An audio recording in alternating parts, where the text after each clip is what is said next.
CTV News with Sean Grech. Good evening. Thanks for joining us. We begin with breaking news out of Los Angeles, where basketball legend Kobe Bryant has died in a helicopter crash. The crash happened in the Calabasas area near Los Angeles. Bryant was on board the helicopter and there were no survivors. The Associated Press cites a source who says Bryant's 13-year-old daughter, Gianna, also died in the crash. 41-year-old Bryant was a five-time NBA champion with the Lakers and spent 20 years in the league before retiring in 2016. He's considered one of the greatest basketball players of all time. He is survived by his wife Vanessa and three daughters. Investigators are trying to determine what led to this tragic crash. Apparently, some folks were out here mountain biking this morning and saw an aircraft in distress that went down into the hillside. As the chief indicated, there were no survivors. We have a manifest that indicates that there was 9 people on board the aircraft. Some of Kobe Bryant's last words were sent out just yesterday on Twitter. He congratulated fellow basketball legend LeBron James for surpassing him on NBA's all-time scoring list. Bryant tagged James in a tweet saying he's continuing to move the game forward. Earlier today, the NBA lost one of the greatest to ever play the game. And across the NBA, teams paused to hug each other for a moment of silence to pay tribute to Kobe Bryant. And again, tragic news tonight. NBA legend Kobe Bryant dead at 41 after a helicopter crash near Los Angeles. In other news tonight, a second laboratory test officially confirming Canada's first coronavirus case is expected sometime in the next 24 hours. Canada's top public health officials say that while the risk to Canadians is extremely low, they're also bracing for more cases. CTV's Annie Bergeron-Oliver has the latest. Good evening. Thanks for joining us. We begin tonight in Collingwood, where a popular retail store went up in flames.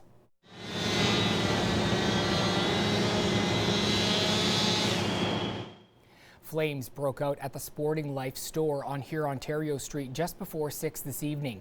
Staff inside the store saw smoke and called 911.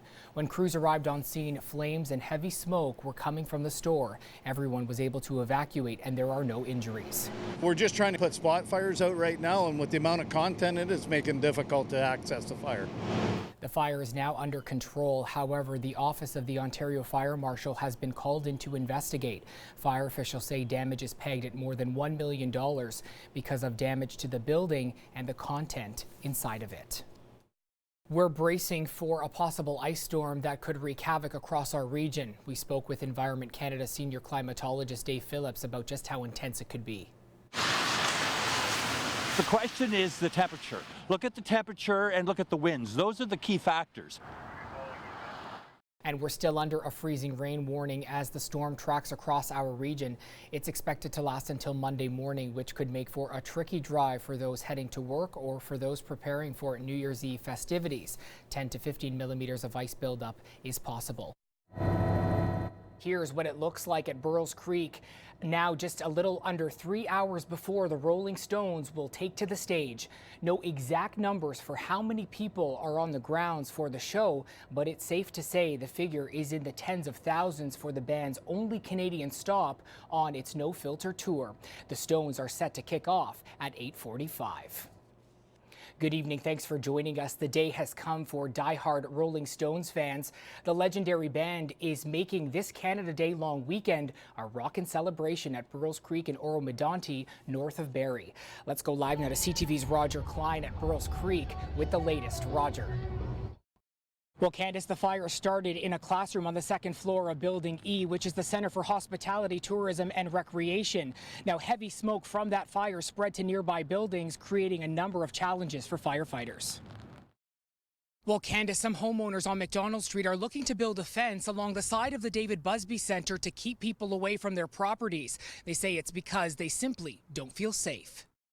It's a bit of an eyesore along Cundles Road East. As you can see here, this type of graffiti here with the wording nasal and OPC is popping up around this part of the road and also in several parts across the city. Now, I do want to bring in Barrie City Councillor Doug Shipley. Now, Doug, this is your ward, Ward 3, and when you see this type of graffiti popping up, how do you feel about this? Graffiti like this makes me angry. This case of vandalism both inside the men and women's public washroom so extensive, the town of Essa telling us damage is estimated at $40,000. Kathy, you don't want to go in this one with me and Sarah? Forced to take the day off work to care for her 4 kids, Holly May and her family are doing what they can to stay busy, given the one-day province-wide strike by the Ontario English Catholic Teachers Association and the Ontario Secondary School Teachers Federation. It affects them. They want to go to school. They're like, why are we home today? It's not a snow day. All of May's kids attend Monsignor Lee Catholic School in Orillia. 2 of her children have special needs, including one with autism. The school is great when they are supported, but when they're not, when they're trying to take the supports away, it's very challenging. So yeah, he just has to stay with me, which is, I guess, a safe place. Grace Antonchik made the trip to Simcoe County to care for her 2 grandchildren, Lucas and Sarah. The pair attend St. Francis of Assisi Catholic School in Innisfil. I have to come from Toronto and watching kids because my daughter and son-in-law have to go to work. A lot of us kids, like me and my friends, can't really go to school, and that's a huge problem. We can't learn or do anything. Should we put a little kid in the treehouse? With the need for childcare so critical, licensed childcare center Bulldog Kids in Barrie is offering strike camps to keep young minds engaged. A lot of the parents are just very happy that they found something that they could do with their kids today so they don't have to take the time off. I think it's just stressful on everybody, just having to MacGyver their plans. For a lot of families, the big question now is there an end in sight to the ongoing deep divide between the teachers' unions and the Ford government? Sean Grech, CTV News, Barrie. As football fans flock to Miami for Super Bowl 54 between the Niners and Chiefs, closer to home, local restaurants are preparing for the big game, ready to serve delights that will tantalize your taste buds.